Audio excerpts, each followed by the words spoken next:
आज अगर पंजाब के अंदर लॉ एंड ऑर्डर की स्थिति खराब थी जब हमारी सरकार बनी, तो ये कोई भगवंत मान अरविंद केजरीवाल या राघव चड्ढा ने तो खराब करी नहीं। ये विरासत में हमें ये सारी सरकारें, सारी पार्टियां देकर गई हैं। ये जो गैंगस्टर घूमते हैं आए दिन पंजाब में, ये कोई भगवंत मान अरविंद केजरीवाल, राघव चड्ढा तो अपने साथ लाए नहीं। आज से पहले ये जितने भी गैंगस्टर्स थे, इनके आका सरकार में बैठा करते थे, इसीलिए गैंगस्टरों पे कार्रवाई नहीं होती थी। आज चाहे पटियाला में हुए वायलेंस की बात हो, 24 घंटे के अंदर जिन लोगों ने वो वायलेंस किया था, मास्टरमाइंड भी, करने वाले भी 24 घंटे के भीतर जेल के अंदर थे। किसने पैदा करे गैंग? कौन सी पार्टी है ये? गैंग राजनीतिक फायदे के लिए और पैसे कमाने के लिए नेताओं ने पैदा करे हैं, जिसका भुगतान आज पंजाब को करना पड़ रहा है। लेकिन अच्छी बात यह है, अब अगर कोई वारदात होती है शोभना जी, तो कार्रवाई होती है, लोग गिरफ्तार होते हैं। भगवंत मान साहब की सरकार ने सरकार बनते ही एक एंटी गैंगस्टर टास्क फोर्स को गठित किया, और मुझे बताते हुए खुशी है कि अभी तो 4 महीने भी नहीं हुए,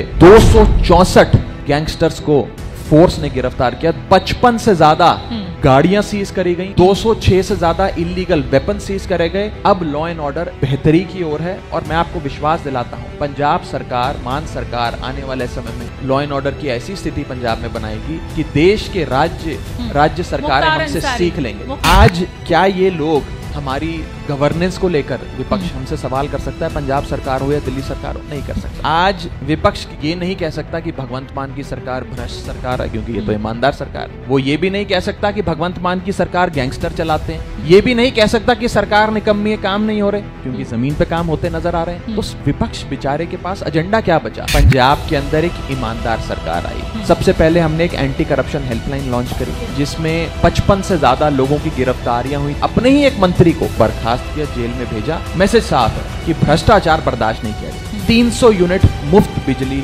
पंजाब के हर परिवार को हर महीने 1 जुलाई 2022 से मिलने लगी। 75 मोहल्ला क्लिनिक की शुरुआत 15 अगस्त को होने जा रही है। क्या वजह है कि केंद्र सरकार और दिल्ली सरकार बात बात पे टकराव? वजह बड़ी साफ है कि आम आदमी पार्टी जिस रफ्तार से बढ़ रही है, आजाद भारत के इतिहास में कोई भी पॉलिटिकल पार्टी इस रफ्तार से आगे नहीं बढ़ी। जब रात को भारतीय जनता पार्टी के नेता सोते हैं ना, तो अरविंद केजरीवाल जी उनकी नींद में, उनके सपनों में भूत बनकर आते हैं और वो डर जाते हैं। और मैं इनको कहना चाहता हूं कि आम आदमी पार्टी के लोग उस मिट्टी के नहीं बने जिस मिट्टी के कांग्रेस या समाजवादी पार्टी या शिवसेना वाले बने होंगे। आपकी गीदड़ भभक्कियों से डरने वाले नहीं है, हम घबराने वाले लोग नहीं। जितनी मर्जी इंक्वायरियां खोलो। मैं आपको ये कहना चाहता हूं, अगर हमारी रेवड़ियों से प्रधानमंत्री जी और भाजपा को इतना बुरा लगता है, तो फ्री बिजली देने का वादा भारतीय जनता पार्टी ने गोवा के चुनाव में अपने मैनिफेस्टो में क्यों डाला? अन्य जगह और खास करके दक्षिण भारत में जब भाजपा चुनाव लड़ती है, अपने सारे, बंगाल के चुनाव में भी बल्कि अपने सारे मैनिफेस्टो में लिखती है कि हम मुफ्त बिजली देंगे, मुफ्त पानी देंगे। अगर ये रेवड़ियां हैं तो मत बांटो ना, हमें बांटने दो, तुम क्यों बांटते हो? और मैं आपको ये बता दूं,